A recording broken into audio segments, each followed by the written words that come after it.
I always thought I knew my husband. 5 years of marriage. A house, a dog, cozy evenings with wine and movies. He used to say I was the meaning of his life. And I believed him. Until one night, he didn't come home. His phone was off. I didn't sleep until sunrise.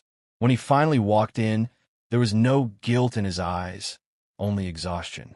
The meeting ran late, he said. But I saw it, a lipstick mark on his collar. Red. The shade I hadn't used in over a year.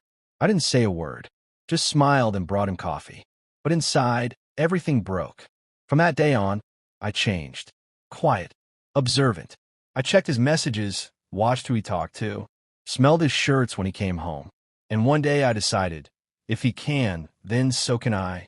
I met a man in a cafe. He was attentive, intelligent, older. He listened to me. And a week later, I cheated for the first time. Do you know what I felt? Not guilt. Relief. That night I came home.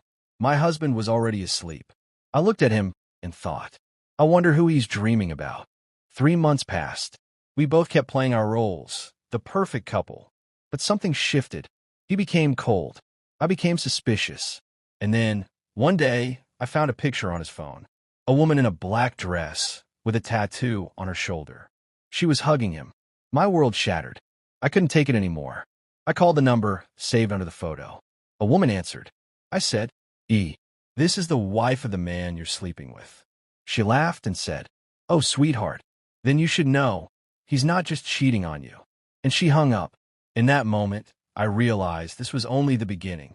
The next day, I decided to meet the man I'd been cheating with. And when I walked into the cafe, my heart stopped. At the table sat my husband.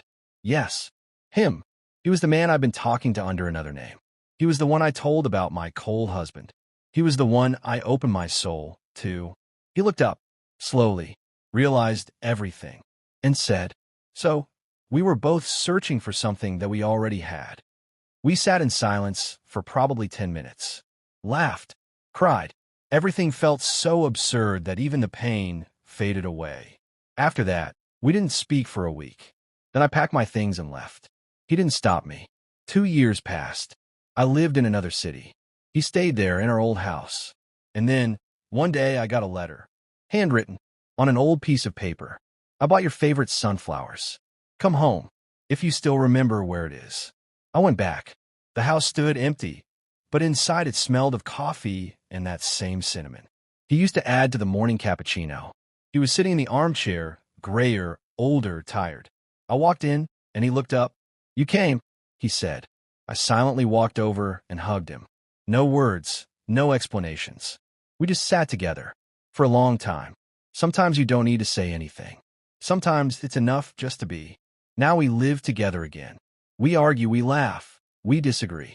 But in every glance, there's one thing, understanding. That life is too short for revenge. We were both guilty.